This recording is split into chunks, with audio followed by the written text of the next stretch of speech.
I want you to imagine just for a moment that you're holding a simple clay bowl. Right. Just a totally mundane object. Exactly. Nothing fancy at all. Just a piece of unglazed, fired earth. It has, a bit of heft to it. Maybe the texture is a little rough against your fingertips. Yeah, the kind of bowl you'd use for your daily meals. Right. You eat out of it. You wash it out in the river. It's completely ordinary. Now, I want you to imagine turning that bowl upside down. Okay, so you're looking at the bottom now. Yeah, you're looking at the curved, coarse bottom of it. And for decades, archaeologists looking at artifacts just like this one, they thought the faint scratches on the bottom were, well, just that, just scratches. Right, like maybe maker's marks or just accidental scrapes from being used. Exactly.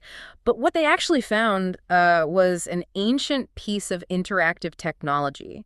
In that simple act of flipping a piece of domestic pottery, the person holding it was suddenly, holding the power to literally rewrite their own destiny. It sounds totally like fantasy, right? Like something out of a magic system in a novel. It really does. But to the people who carved those symbols, it was an exact science.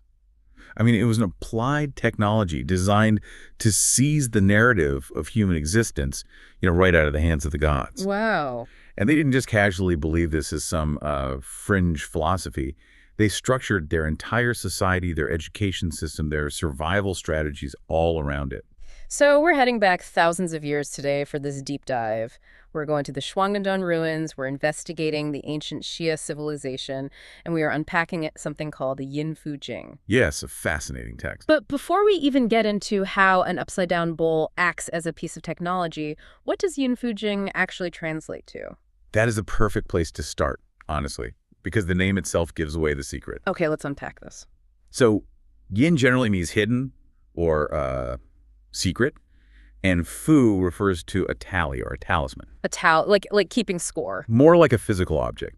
In the ancient world, a tally was often a piece of bamboo or bronze broken in half. Oh, right, like a verification tool. Exactly. One person holds one half, the other person holds the other. When you bring them together and they match perfectly, it verifies a command or a truth. And Jing just means a classic text or scripture. So it's the classic of the hidden tally. Yes. The core idea is that the universe is operating on this hidden set of rules. The cosmos has one half of the tally, and humanity has the other half. Oh, that's such a cool concept. Right. The Yin Fu Jing is essentially the instruction manual for how to make your half match the universe's half. When those two halves click together, when human action perfectly aligns with cosmic timing, you unlock a tremendous amount of power. It's the ultimate synchronization. Exactly.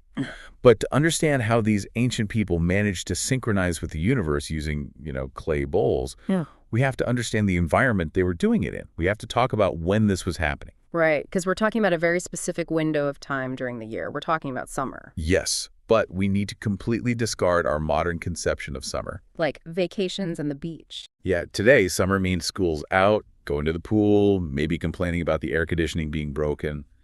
But in the worldview of the ancient Xia civilization, summer was the singular, crucial period of explosive cosmic activity. I was looking at the historical cosmology here, and there is this massive claim made about what is physically happening to the universe during the summer months. It's not just about the Earth tilting closer to the sun and getting warmer. No, it's way deeper than that. They believe that summer is the only time when heaven and earth truly exchange and combine their vital energy, their ki. We really have to unpack the concept of ki here, because it often gets mistranslated as just like magic energy or something purely spiritual. Right, like an aura or something. Yeah, and that's not it at all. In ancient Chinese scientific thought, ki is much closer to thermodynamics. Oh, interesting. It's the fundamental energetic substance that makes up everything. So, heaven represents expansive descending energy. Think of the sun beating down, the rain falling from the sky. And earth represents receptive, ascending energy like moisture evaporating from the soil or plants growing upward. Okay, so normally heaven is up there doing its thing and earth is down here doing its thing. But in the summer, they collide. Precisely. Let's look at the foundational text of Chinese medicine and cosmology, the Huangdi Jing. It contains a phrase that is absolutely central to this entire philosophy. Heaven and earth, the destiny J, the destiny is called generating human. Generating human. That is such a specific, almost mechanical way of putting it. It sounds like industrial manufacturing. It does, right. And that's because it represents a radical shift in how we view the origins of human life. How so? Well, think about the creation myths of most ancient cultures. Humans are usually sculpted out of mud by a deity, or they spring from the body of a dead god, or they're just placed in a garden. Right. Humans are distinct from the environment. We're just dropped onto the stage. Exactly. Yeah. But the Shia cosmology says no. Humans are the direct biological byproduct of a seasonal cosmic reaction. It's almost like photosynthesis. Oh, that's a great comparison. Like a plant needs the sun's radiant energy and it needs the earth's water and minerals. But it's only under the intense heat and light of summer that the plant's biology actively synthesizes those two things into explosive, rapid growth. Yeah. So you're saying the ancient Shia believed human beings were basically grown in that exact same cosmic crucible. We are the synthesis of heaven and earth's summer collision. That is a brilliant way to frame it. The environment isn't just a backdrop where human history happens. The environment is the active ingredient in human biology and consciousness. The extreme heat, the intense moisture, the violent storms, that friction is what synthesizes life. Wow. And this wasn't just a high-level philosophical idea debated by a few scholars in robes. It was so deeply ingrained in their reality that it actually shaped their language. Wait, you mean the etymology? Because I was looking at the notes earlier, and the word for summer itself, the ancient character for Shia, which is the name of the dynasty, and the word for the season, if you trace the calligraphy all the way back to its earliest prehistoric forms on bone and shell, Yeah. does that shape actually look like a person? It doesn't just look like a person. It is a person. The earliest written pictograph for Shia literally depicts a human being with their arms and legs outstretched, standing firmly. That is incredible. So the word for the season of summer is literally just a picture of a human? Because to the Shia civilization, the two concepts were inextricably linked. Summer is humanity, and humanity is summer. You can't have one without the other. Right. You cannot have the flourishing of the human organism or the human spirit without the specific energetic exchange that only happens when the weather is at its most extreme. Summer is the forge. So let's put ourselves in the mindset of someone living in that era. You know that summer is this ultimate cosmic battery charging season. You know that the universe is basically throwing off sparks of vital energy everywhere. You don't just sit around in a cave waiting for autumn. You want to harness that. You want to plug into that grid. And that brings us perfectly to the Shuangdun ruins. Because when archaeologists excavated this site, they didn't just find a random village. They found evidence of an ancient educational center. They found a school. But the timing of this school is what really caught my attention. If they are gathering to learn and study, they are doing it in the summer. In ancient China, hold on, that's monsoon season, right? Yes, the plum rains. Yeah.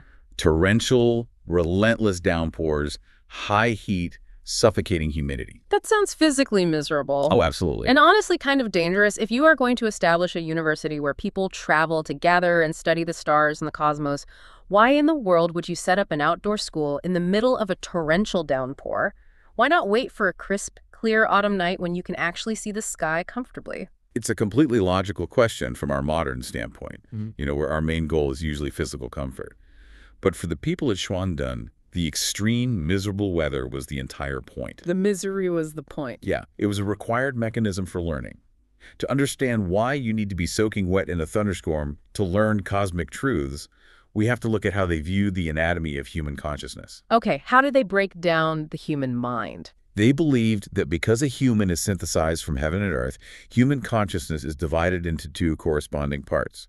You have a heavenly soul, known as Tian Hun, and you have an earthly spirit, or a corporeal soul, known as Di Po. So Tian Hun is the part of me that comes from the sky, and Di Po is the part of me that comes from the mud. Exactly. You can think of Tian Hun as your higher consciousness, your intellect, your connection to the abstract, to the divine. And the Di Po is your physical instincts, your survival drives, your grounded bodily reality. Now, the goal of this ancient education wasn't just to memorize facts. The goal was to achieve what they called heaven-human resonance. Heaven-human resonance. Right. They wanted their internal heavenly soul to perfectly synchronize with the external heaven, and their internal earthly spirit to synchronize with the external earth. So you need a catalyst. Yeah. You need something to force those two parts of yourself to wake up and connect to the outside world. And what better catalyst than a monsoon? Oh, I see. Think about the physical sensation of standing in a massive summer thunderstorm. The heavy, relentless rain isn't just water in their minds. It is the literal, physical manifestation of heaven descending to earth. And the mud is earth. Right. The oppressive heat rising from the mud is earth ascending to heaven. The lightning, the thunder, the overwhelming friction of nature. It forces you out of your daily, complacent mindset. You definitely can't be bored in a thunderstorm. Exactly. The intense external environment activates your internal components. You cannot be passive. Your survival instincts, your depot, are fully engaged by the danger and the elements, while your intellect, your Tianhun, is forced to contemplate the overwhelming power of the cosmos above you. So the physical intensity forces the spiritual intensity. If you held the school on a nice breezy spring day, your connection to the universe is it's dormant. You're comfortable, so you aren't resonating.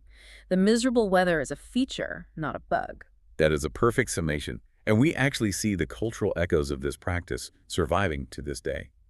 Have you ever heard of the Buddhist practice of the summer retreat? I know that in parts of Southeast Asia, monks have a period where they don't travel, but I don't really know the origins of it. It's called Jisya Anju, which loosely translates to settling down for the summer retreat. During the heavy monsoon season, Buddhist monks stop their wandering. They gather in one place, they settle down, and they engage in their most intense period of study, meditation, and inward focus. Wait, really? Just during the monsoon? Yes. The practical explanation given today is that the roads are washed out and traveling is dangerous. But the historical cultural root traces all the way back to what was happening at Shuangden. The ancient understanding that the season of heavy summer rain is the optimal time to gather, turn inward, and seek resonance with the universe. That continuity is mind-blowing. Okay, so let's visualize this. I am an ancient student at the Shuangden Summer School. I am standing in the mud, the rain is pouring down, lightning is flashing. I am physically uncomfortable, but I am spiritually electrified. You are resonating. My heavenly soul and earthly spirit are resonating. I'm ready for the lesson. But what am I actually studying? I mean, I can't exactly unroll a fragile bamboo scroll or a piece of silk in a monsoon. No, definitely not. Anything delicate would be destroyed instantly. Right. You need a textbook that can survive the crucible of summer. And it brings us back to the object we started with. Your textbook is the bottom of a clay bowl. This is where the concept of the yin fu jing, the hidden tally, becomes a physical piece of technology. Because archaeologists found these bowls at Shuangden, and the bottoms are covered in specific carved symbols. And they realized these weren't just decorative. Right. To understand the mechanics of this, we have to do a bit of spatial simulation. Why carve the symbols on the bottom of the bowl? Why not on the inside, where you can see them while you eat your rice? Well, if I carve a picture of a star on the inside of a bowl and I look at it, I am looking down. I am looking into a depression.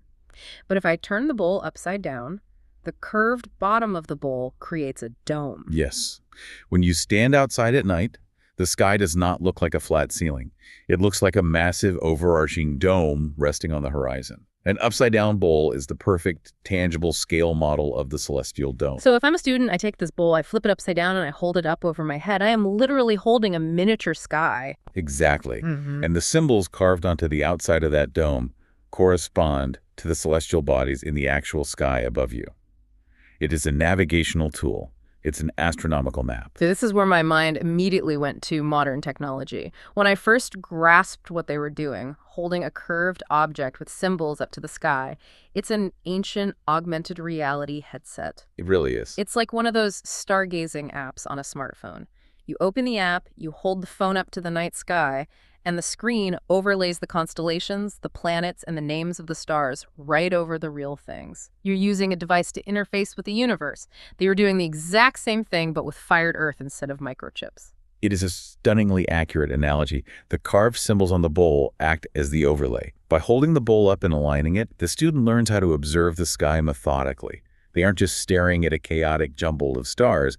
They are reading a system. Right. Let's look at what researchers actually decoded from these specific prehistoric scratches, because the progression of the symbols teaches us how they thought. Let's walk through the user interface of this ancient AR bowl. If I am looking at the bottom of this bowl, my eye is probably drawn to a specific anchor point first. Yes, and structurally, that anchor point is the North Star. In ancient astronomy, especially in the Northern Hemisphere, the North Star is the most critical celestial body. Because it doesn't move. Exactly. As the Earth rotates, all the other stars appear to wheel across the sky. But the North Star stays fixed.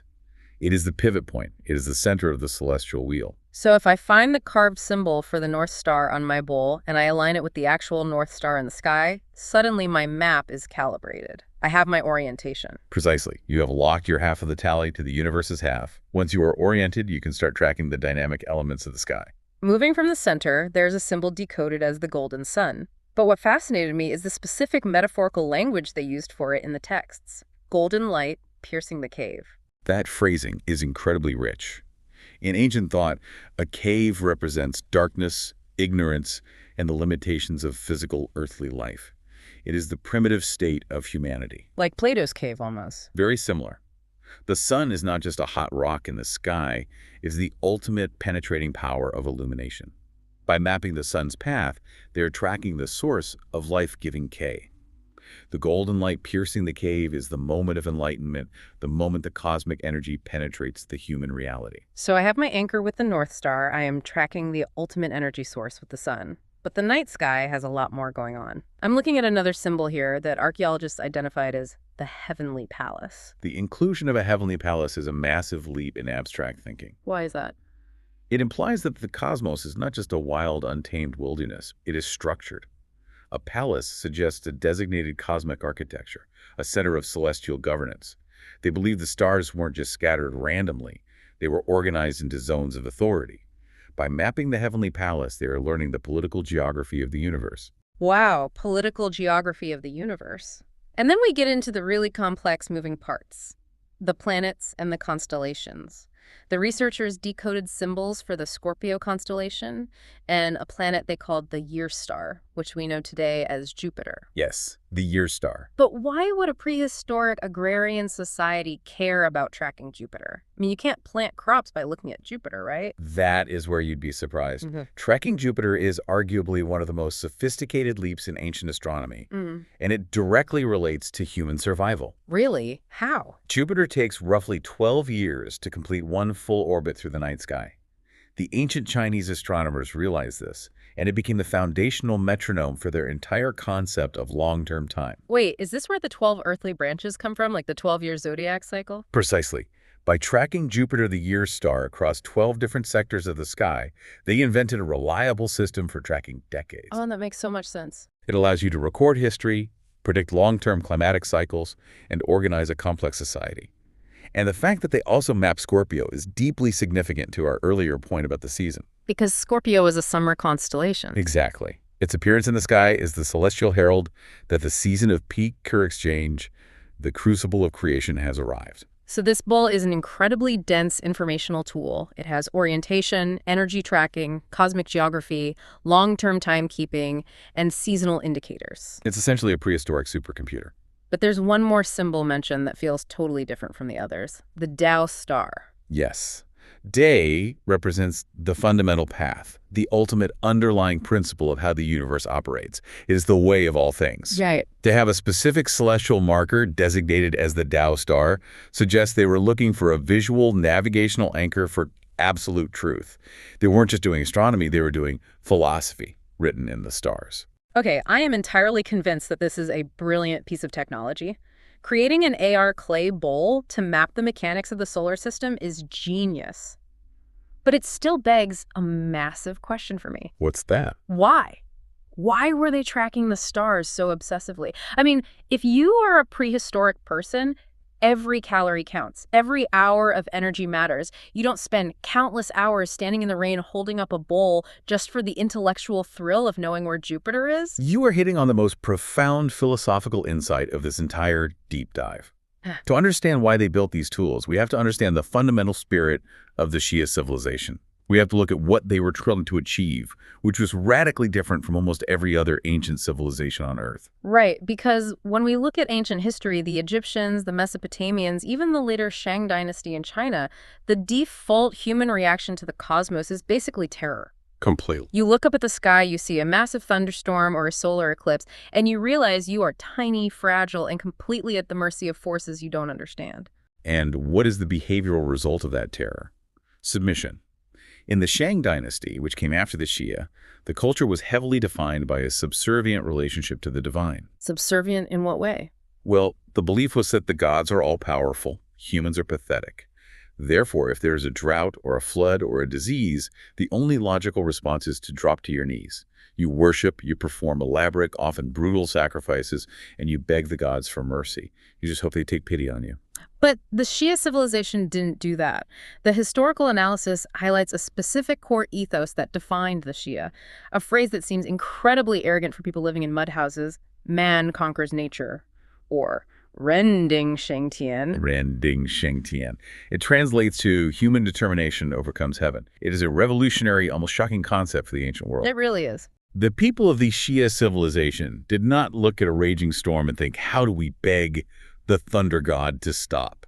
They looked at the storm, they looked at the stars, and they thought, this universe operates on a system. If we can figure out the rules of that system, we can leverage it. We can master it. They didn't want to appease the gods. They wanted to outsmart them. That changes the entire context of the bowl. The symbols on the Yinfu Jing bowl weren't just an almanac, so they knew when to plant wheat. The text says these talismans were designed to mutually resonate with the stars, specifically to change the will of heaven. Exactly. They were using the bowl to seize the initiative. It was a tool to actively rewrite their own destiny. Think about the absolute audacity of that mindset. They believed that human intellect, when properly trained and resonated with the cosmos, was a force equal to the gods. You aren't just reading your fortune in the stars so you can prepare for the worst.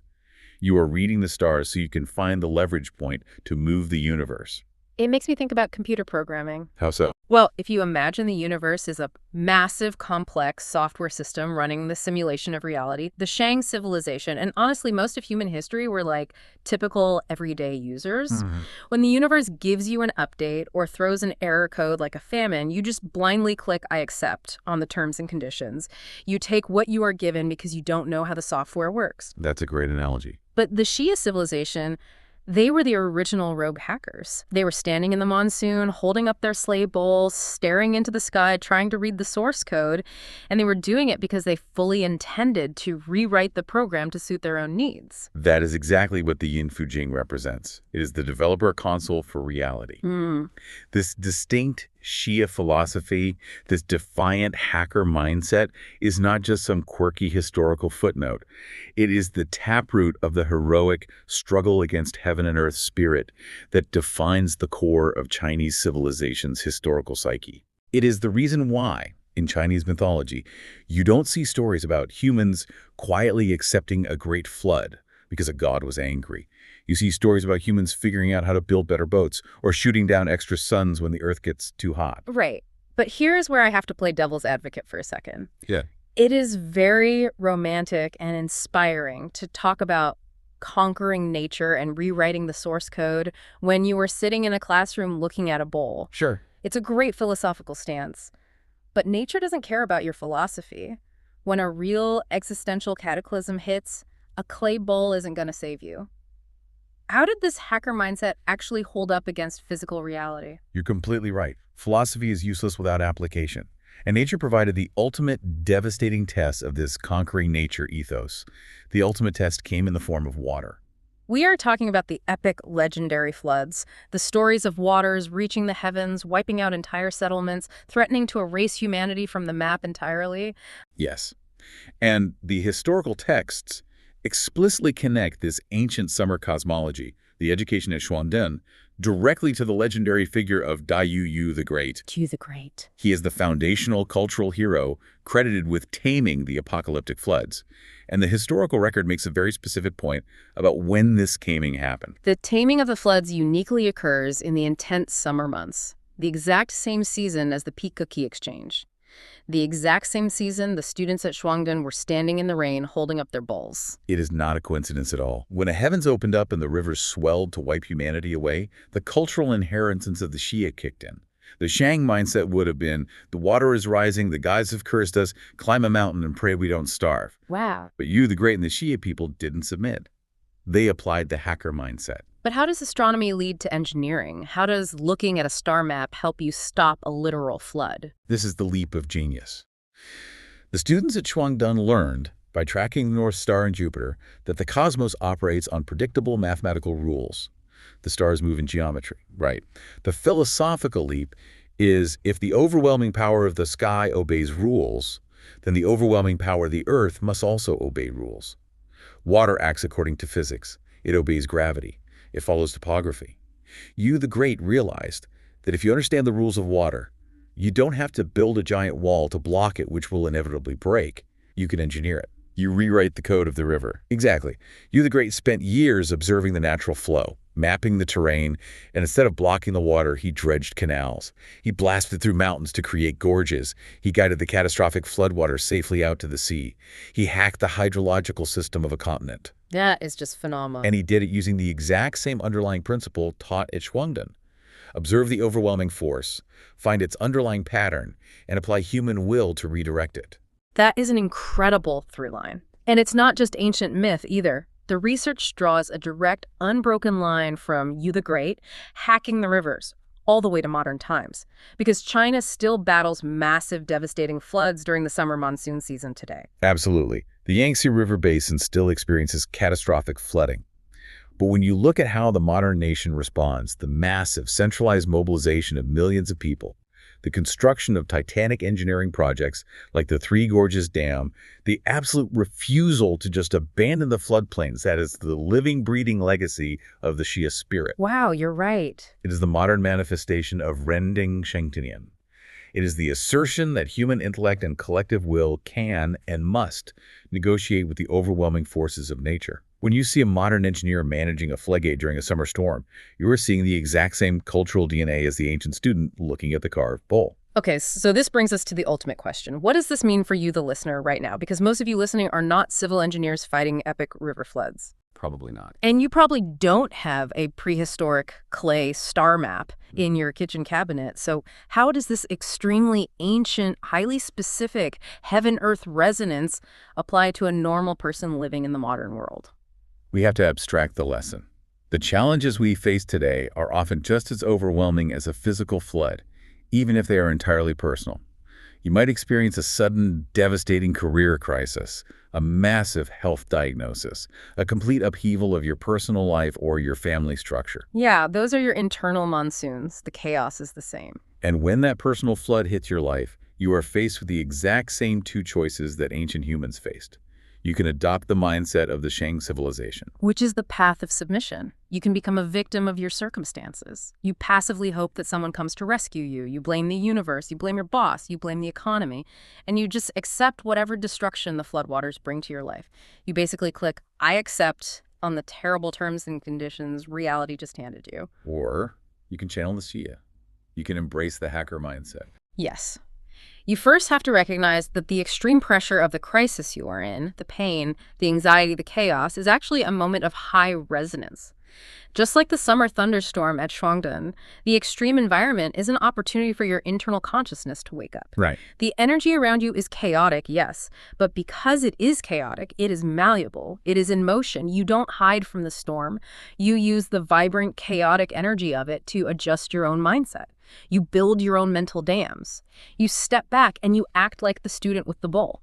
You observe. You observe the patterns of your chaotic environment. You ask, what are the rules of the crisis I'm in? What are the variables I can control? You create your own personal yin fu jing, your own hidden tally. You map out the leverage points in your life and you actively seize the initiative to rewrite your outcome. You don't just survive the personal flood, you figure out how to redirect that water to irrigate your future. You turn the disaster into fuel. That is the perfect takeaway. If we look at the big picture here, the expert's summation is that the ultimate legacy of the Shuangdan ruins isn't just a collection of old clay bowls gathering dust in a museum somewhere. It is the profound, enduring realization that human destiny is not a pre-written script handed down from the sky. Right. Destiny is a continuous active negotiation between human will and natural forces. The universe provides the raw materials, and sometimes it provides terrible storms, but human beings write the meaning. We are the synthesis. We have covered an incredible journey today. Let's trace our steps back real quick. We started by exploring the explosive, biological, cosmic battery of summer, where the ancient scientific understanding was that heaven and earth physically combine their kite to synthesize human life. Then we visited the flooded, muddy ancient schools at Shuangdan, where students intentionally stood in the miserable summer thunderstorms to force their heavenly souls and earthly spirits into deep resonance with the universe. And we looked at the brilliant AR technology of the bull-bottom carvings, learning how mapping the North Star, the Golden Sun, and Jupiter wasn't just astronomy, but a way to interface with the operating system of reality. Yes. And finally, we uncovered the defiant hacker spirit of the Shia civilization, the radical ethos of man-conquering nature that taught humanity how to stop begging the gods, engineer the floodwaters, and claim absolute agency over their own fate. It is the ultimate story of human empowerment, the shift from passive observer to active architect of the cosmos. It really is. And I want to leave you with a final thought to mull over as you go about the rest of your week.